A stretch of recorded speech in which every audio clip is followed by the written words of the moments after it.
Hitech city, Cyberabad ఈ మూడు పేర్లు వినగానే టక్కున మనకు గుర్తొచ్చేది చంద్రబాబు నాయుడు గారు. సరిగ్గా 25 సంవత్సరాల క్రితం ఈ హైటెక్స్ని భవిష్యత్తు అవసరాల దృష్ట్యా నిర్మాణం చేసి ఎన్నో రకమైనటువంటి సదస్సులకు ఆనవానంగా చేసినటువంటి ఈ హైటెక్స్ ప్రాంగణం నుంచి మీకు నేను విజువలైజ్ చేస్తున్నాను.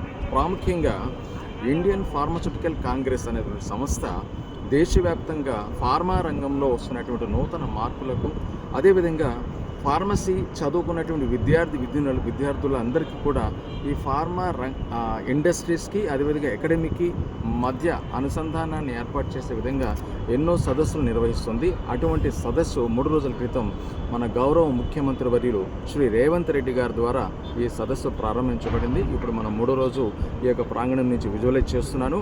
ఈ యొక్క సదస్సు యొక్క ఉద్దేశం ఏంటంటే, ముఖ్యంగా ఫార్మసీ చదువుకున్నటువంటి విద్యార్థులందరూ కూడా తదుపరి వాళ్ళ యొక్క లైఫ్ని, వాళ్ళ యొక్క స్కిల్స్ని డెవలప్ చేసి ఫార్మా రంగంలో ఏ విధంగా వారి స్థిరత్వం జాబ్స్ పొందుకోవచ్చు, లేకపోతే వాళ్ళ ఫార్మా రంగంలో వాళ్ళ యొక్క నైపుణ్యతను ఏ విధంగా వాళ్ళు అభివృద్ధి చేసుకోవాలనేది ఇది మాధ్యమంగా ఉండి ఈ సదస్సులో జరిగేటటువంటి ఎన్నో రకమైన ట్రైనింగ్ ద్వారా, సెషన్స్ ద్వారా వాళ్ళు నేర్చుకుని ఈ సమాజానికి ఉపయోగపడేటటువంటి కార్యక్రమాలు చేస్తున్నారు. మీకు అందరికీ తెలుసు, భారత్ బయోటెక్, డాక్టర్ రెడ్డీస్, తర్వాత హెట్రోడ్రగ్స్ అనేటువంటి సంస్థలు గతంలో వచ్చినటువంటి స్వైన్ ఫ్లూకి, అదే రకంగా కరోనా కూడా మన దేశంలోనే వ్యాక్సిన్స్ తయారు చేసి ప్రపంచవ్యాప్తంగా కూడా ఎంతో మంది ప్రాణాలను కాపాడడం అనుకోండి, దేశానికి కూడా, భారతదేశానికి కూడా ఎంతో ప్రాముఖ్యతమైనటువంటి పేరును తీసుకురావడంలో ఈ యొక్క హైదరాబాద్లో ఉన్నటువంటి సంస్థలు, ఫార్మా రంగ సంస్థలు ఉపయోగపడుతున్నాయి అనడానికి ఇది ఒక రకం మంచి